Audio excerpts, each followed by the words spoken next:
Good morning, students.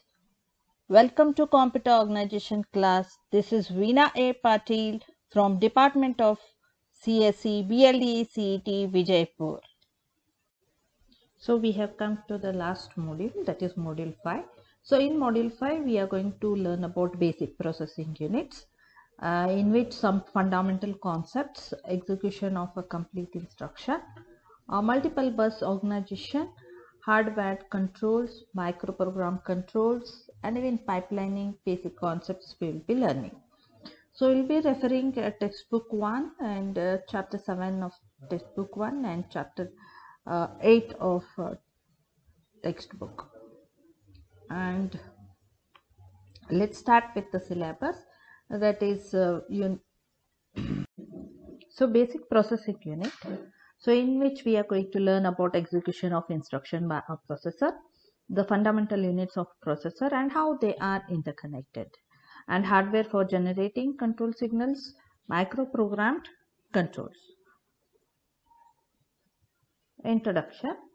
Now instruction set processor, which we call it as ISP, we are going to learn about it, and we are going to learn about the central processing unit, CPU. So let's see what is the meaning of ISP. As we have already discussed in module 1, that a computer system has one fundamental unit which executes machine instruction, and this unit communicates with and coordinates the activities with other subsystems within the computer. Now this unit is called as a central processing unit, or which we call as CPU, and is also referred to as an instruction set processor, or ISP, or simply the processor. In this module, we are going to learn the internal structure of the processor and explain how it performs the operation of fetching, decoding, and executing instruction of the programs. Now, a typical computing task consists of a series of steps of instructions that constitute a program. An instruction is executed by carrying out a sequence of elementary operations, like computer is determined. The implementation of the processor, it determines both the clock cycle time and clock cycle per instructions, or CPI. So in this chapter, we will be dealing with the principles and techniques used in implementing a processor. Let's have a look on fundamental concepts. The instructions of a program are loaded in sequential location in main memory. Now, to execute a program, processor fetches one instruction at a time and performs the operation specified. The processor keeps track of the address of the memory location containing the next instruction using a dedicated registers called the program counter, or PC.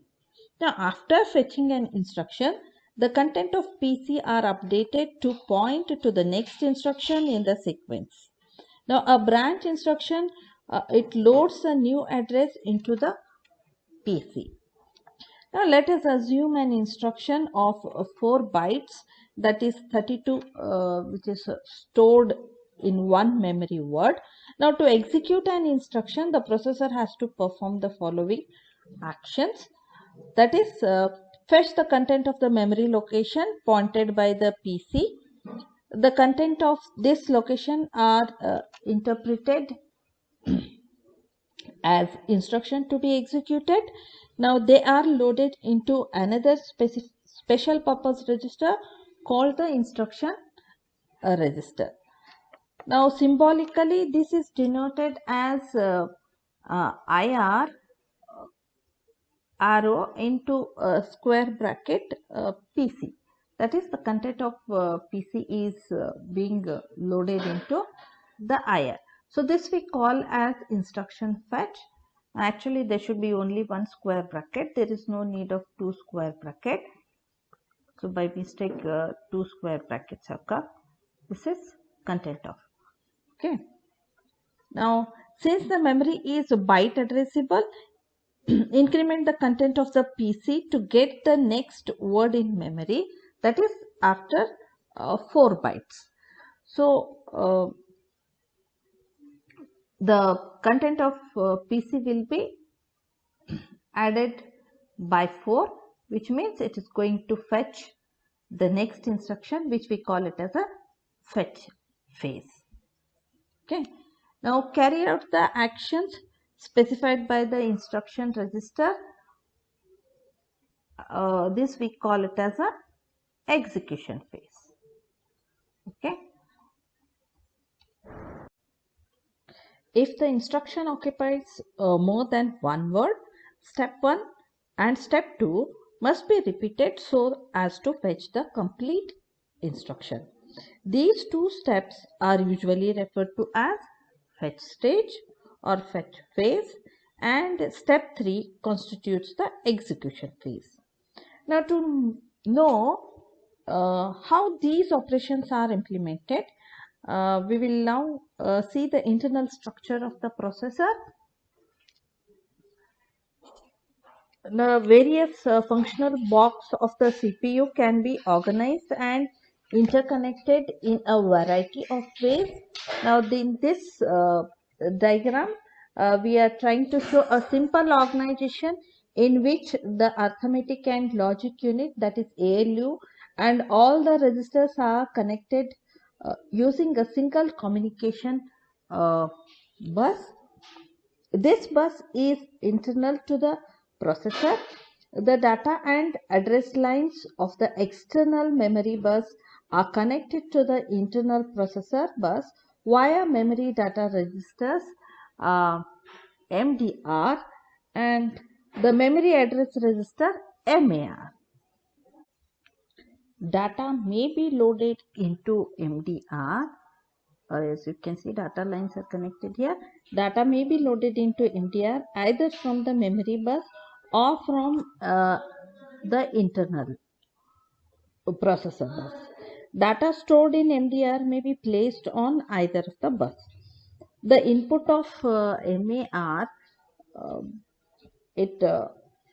is connected to the internal bus, and its output is connected to external bus. The control lines of the memory bus are connected to the instruction decoder and control logic block. Now, this unit is responsible for issuing the signal that controls the operation of all the units inside the processor for interacting with the memory bus. Now, the register, the ALU and the interconnecting bus are collectively called as the data path, as you can see in the diagram. Now, the functional elements like PC, MER, MDR, R0, R1, etc. are connected to the internal bus. MAR and MDR also connected to external bus. The bus connections are shown here with the arrow, as the directions indicate from where to where. It is a notation indicating from where to where the data is being transferred. The number and function of processor register, that is R0 through Rn-1, they vary from processor to processor depending on the processor type. Now, some may be general purpose, others may be special purpose registers like the stack pointer or the index registers. Now, 3 registers, that is Y, Z, and we have one more temp. They are transparent to the programmer, that is, they are never referred directly by an instruction. They are used by the processor for temporary storage during execution of some instructions. The multiplexer MUX, as you can see here, the multiplexer MUX, it selects either the output of register Y as one of the input, or as a constant value 4. Now this is provided as input, which is provided as input A of the ALU. The constant value of it is used to increment the content of the PC, and the B, you can see here the other input, the B input of the ALU is obtained directly from the processor bus, as it comes from the processor bus. Now thus the select line of the multiplexer can be either select 4 or select Y. That is, if a select is equal to 0, constant 4 passes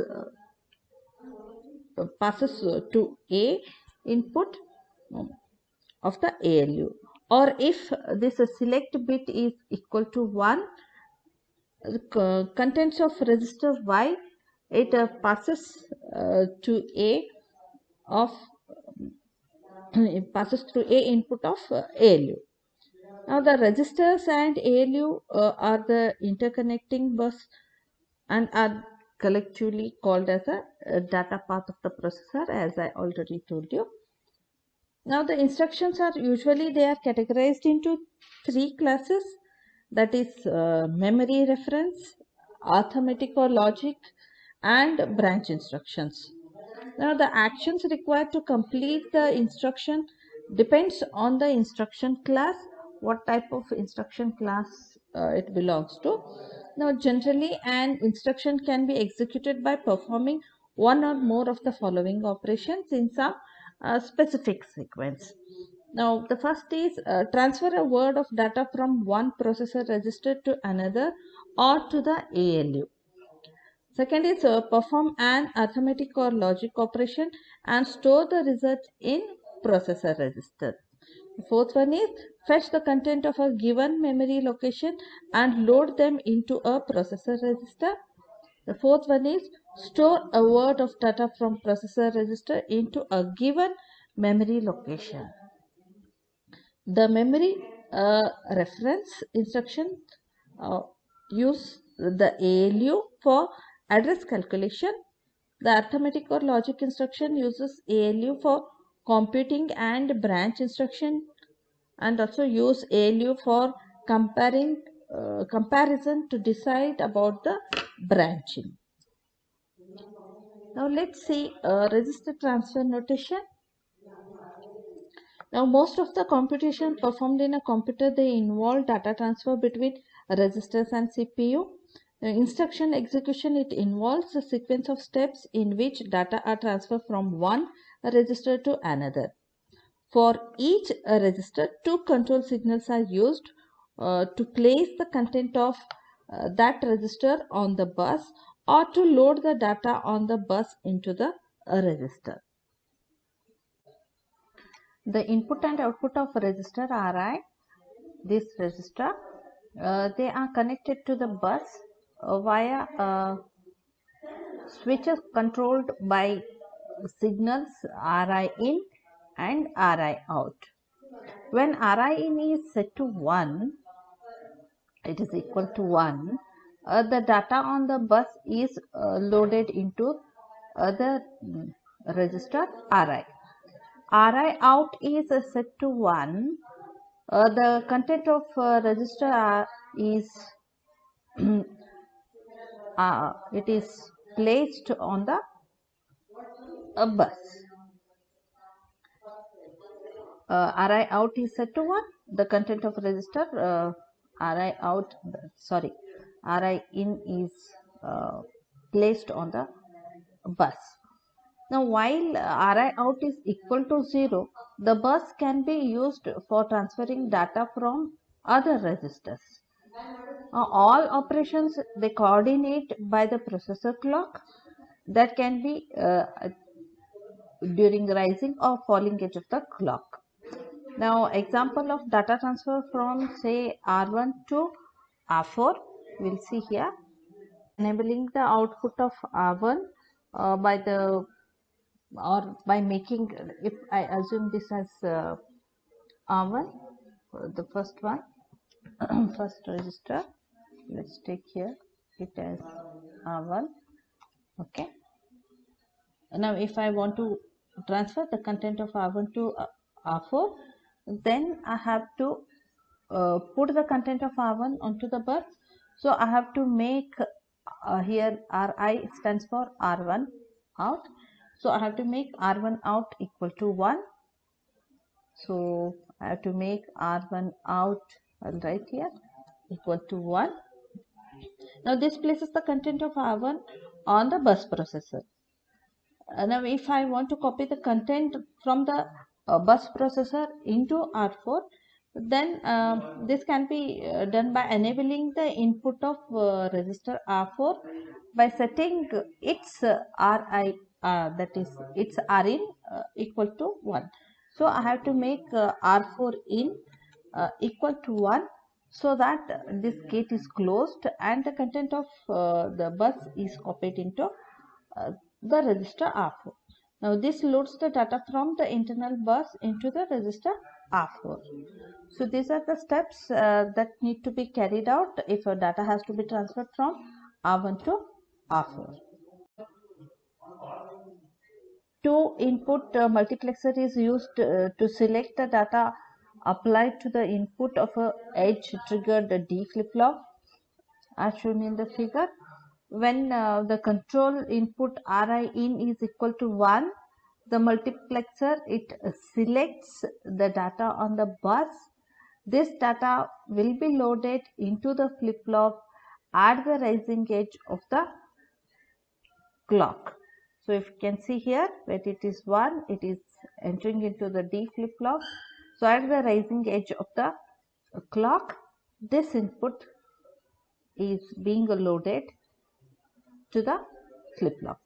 Now when Ri in, this Ri in is equal to 0, the multiplexer, it feeds back the value currently stored in the flip-flop. The Q output of the flip-flop, it is connected to the bus via a tri-state gate. Now when Ri out is equal to 0, the gate output is in high impedance, that is electrically disconnected state. This corresponds to the open circuit state of a switch.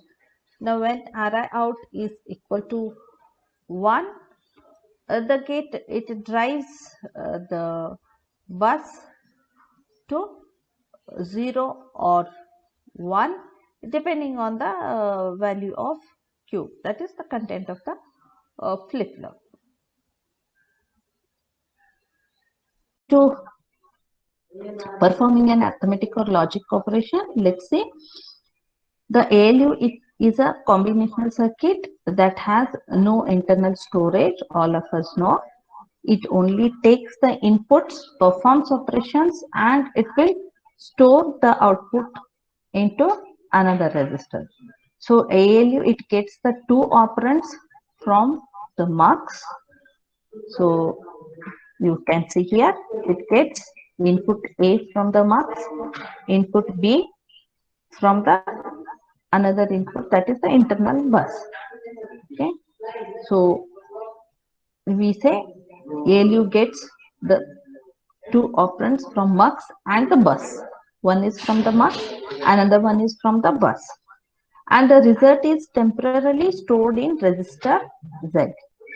So if you see here, the data is going to be stored into temporary register Z. For Z also we have two gates here, Z in and Z out. For every register there will be two gates, one at the input and one at the output. Okay. Whereas if you can see here for Y, we have only Y in, we don't have Y out because Y out is directly connected to the multiplexer. Okay. Now let's see what are the sequence of operations that has to be performed. Say if I want to perform addition of R1 to R2 and store the result in R3. So say add R1 comma R2 and I want to store it in R3. Okay, this is what I want to do. So I have just written steps here. Try to analyze and I'm going to ask you to explain. Just analyze it. Take 2 minutes to analyze.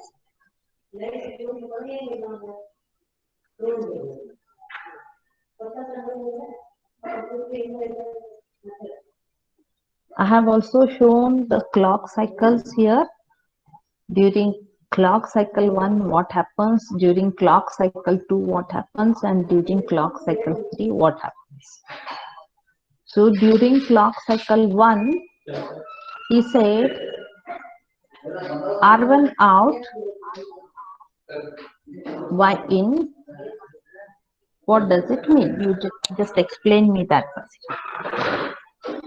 What does the first line mean?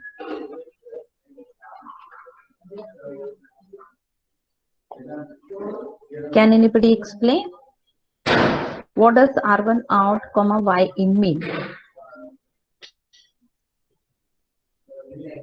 We will see the diagram. If you see the diagram, and can you tell me what does R1 out, Y in mean? Quickly, you have to answer very fast. You want me to take your names and ask?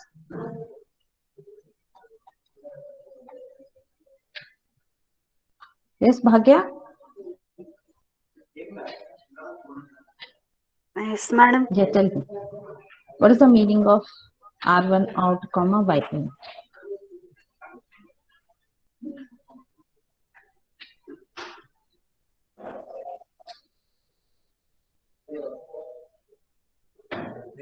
Not able to get? No, Data ma'am. from R1 is transferred to Y, ma'am, Very simple. through Right? bus. Yes. It means the data that is stored in R1, when R1 out is equal to 1 means this gate is closed, right? So it will be put on the bus, and I said Y in, it means Y in is equal to 1. So this path is closed. So the data will get transferred and it will get stored in Y. So the first line means data is to be transferred from R1 to register Y. Yes, that happens during clock cycle 1. Now, can you tell me what is the meaning of R2 out, select Y, add Z in? These are the sequence of steps that happen during clock cycle 2. So, what is the meaning of this? R2 out, select Y, add Z in. We will see the diagram so that you first take down this line in your notebook so that please take down this out, select Y, and Z in. Taken?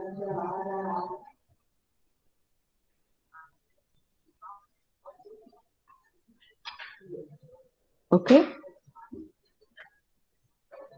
So let's see the diagram. Now I hope you will explain.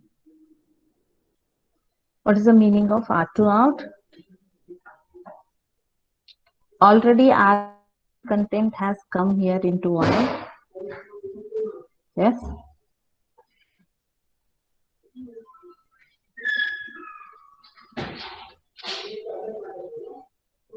R2 out means what?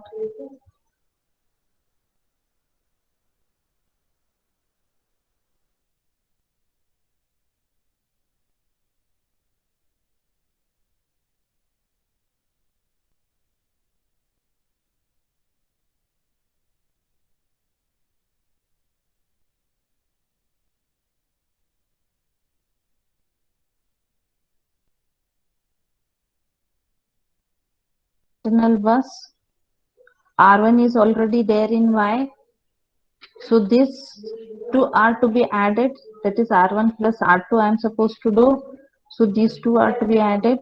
So they have to come as input A and input B to the ALU. So if I want to get the content of Y as input A to ALU, what I should do, there are two inputs to this multiplexer. I have to select Y as the input to this multiplexer. That is why we wrote the step as a select Y. Yes. So when I write it as select Y, it means content of Y is taken as the input to the multiplexer, and this comes as one of the input to ALU. Right? The other input, that is R2, is on the bus already. This has to come as the input to the ALU. So as there are no gates here, so it directly comes as an input B. So I don't have to specify something like select B or something. It is directly connected to the internal bus, so it will come as an input B. Now there are different control signals to the ALU. What is the action I want to perform? I want to perform addition. So I have to select add. If you see here in the previous diagram, we have set of control lines. So I have to select add. So I am going to write here add, so that it is going to perform addition. Right? Now, after performing addition, where will the answer be stored? The answer will be stored in Z. Now, if you want to store the answer in Z, Zin should be selected. That is, it should be equal to 1. So, I write here as Zin. Right? So, all these steps will be taken during clock cycle 2. So, clock cycle 2 can be one cycle or it can be multiple cycles. Okay. Now, after that, the content of Z should be copied into a register R3. So, to perform that, I have to do Z out R3 in. So, when I say Z out, it means Z out is equal to 1. So, the content will be put on the bus. And when I say R3 in, it will be copied into the content of register R3. Right? So this is how, if an instruction say add R1, R2, R3 is written, these are the step of actions or the operations which take place. Hope you understood this. If you have not understood this, please ask me, because in the exam he will give one instruction like this and he will ask you people to write the sequence of operations that are to be performed. So you have to write like this, step by step, one after the other, what are the things that take place. If you have not understood, I will explain once again. Please ask me. If you have understood, please say yes. If you understood, please say yes. Otherwise, no. Because in the exam, any instruction can be given and you will be asked to write the sequence of operations. Did you understand? Yes, ma'am.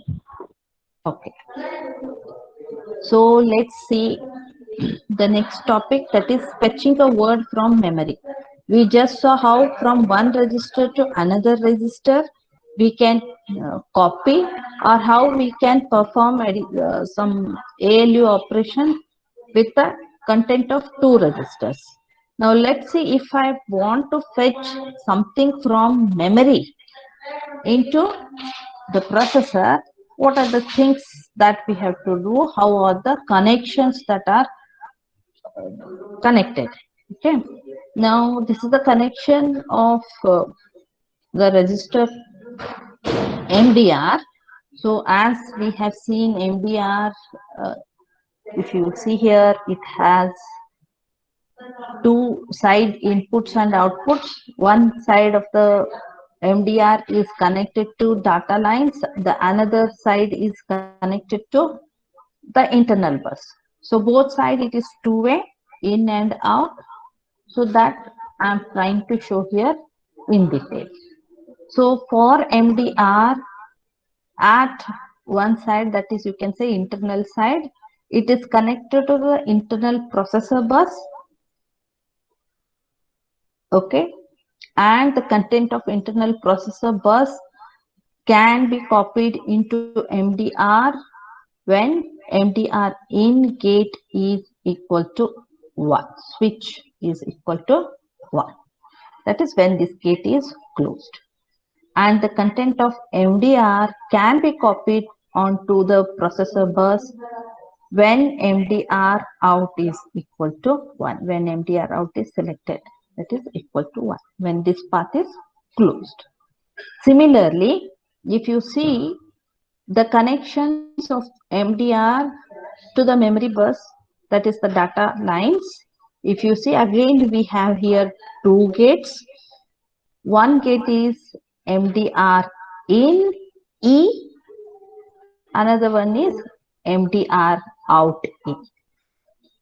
So when MDR out E is equal to 1, the content of MDR is copied onto the data lines, and when MDR in E is equal to 1, the content of the data lines, that is from the memory, will be copied into the MDR.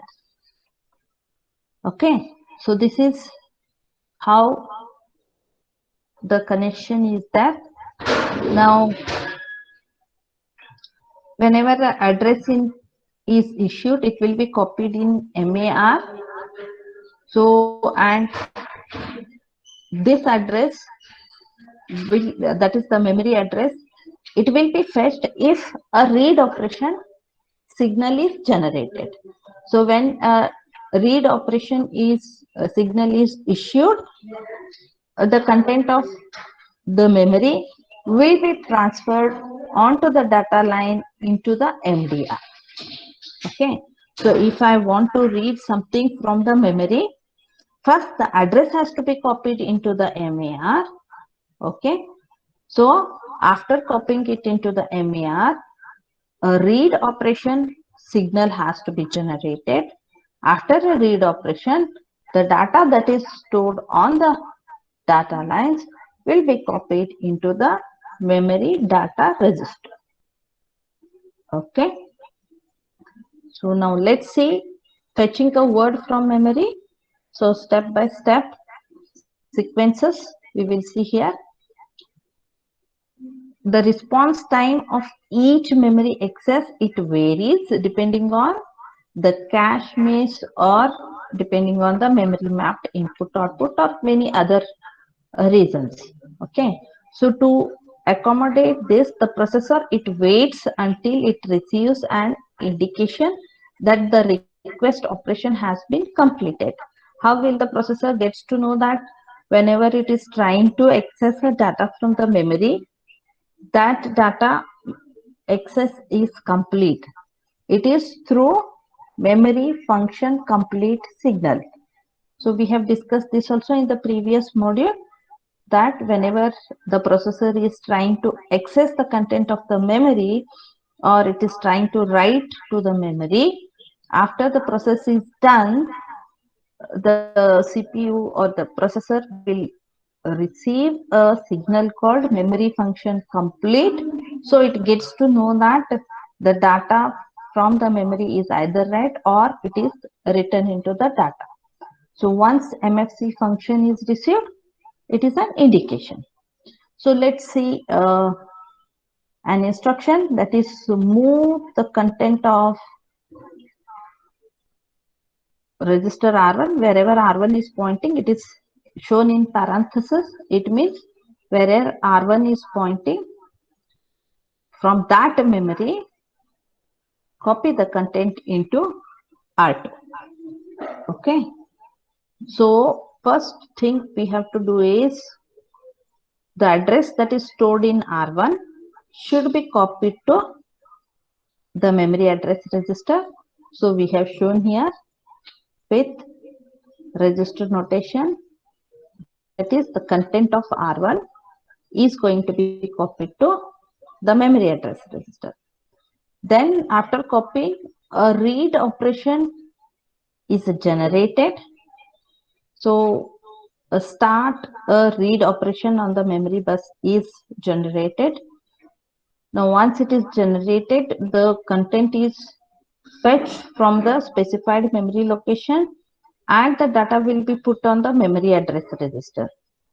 So it is processor is waiting for MFC signal to be generated.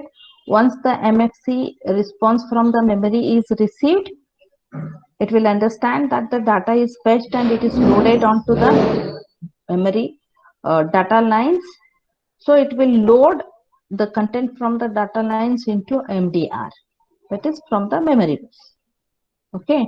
Once the content is loaded into MDR, it has to be copied to register R2. So we are showing here as the content of MDR will be transferred to R2. Any doubts in this, please? Any doubts? See, if you have doubts, ask me, because these are straightforward questions which will be asked in the exam. Will be asked to write steps like this. It is damn easy if you understand it. If you don't understand, you will not be able to write. If you have doubts, please clear it now.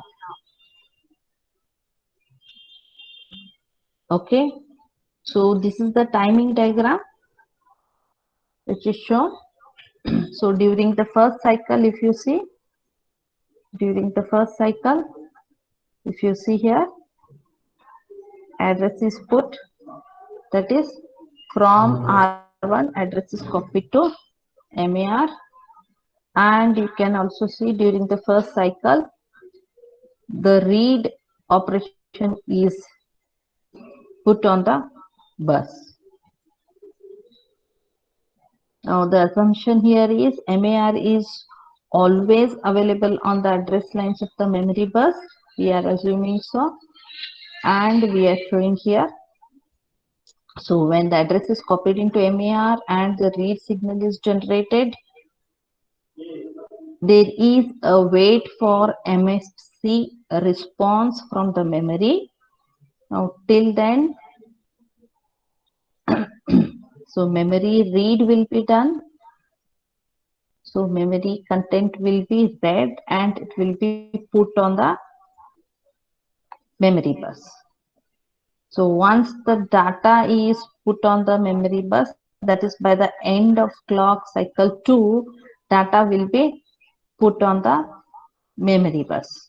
And MFC signal will be generated before the end of the cycle 2. As I already told you, cycle 2, it can be of multiple cycles, as it is not restricted to one cycle. It can be multiple cycles. Okay. Now once the data is once the MFC signal is received, right, it is going to be copied into MDR. Okay. Now the content of MDR will be copied to R2 during cycle 3. You can see here. So during cycle 1, MAR is active, address is put on the address line, read function, that is read operation is generated. Now during the second cycle, memory read is done, MDR in is activated, data is put on the data line. By the end of cycle 2, MFC signal is also received and the data is loaded from the data lines into MDR. And during clock cycle 3, the data that is there in MDR will be copied into register R2 by making MDR out equal to 1.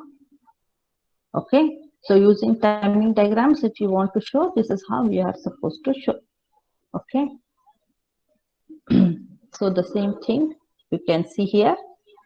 Sequence, step-by-step description is there. R1 out, MAR in, and read. So the content of R1 is put on the bus, which is to be copied into MAR. Then a read signal has to be generated. Then MDR in E is generated so that the content from the memory bus is copied into MDR. It is wait for memory function complete. Once memory function complete signal is generated, the content will be copied into MDR. Now during the third cycle, content of MDR, that is MDR out, I have to do so that it is put on the internal bus and the content is to be stored in R2, so R2 in. Right? So similar steps are to be taken if you are going to perform write data into memory, that is storing the data into memory.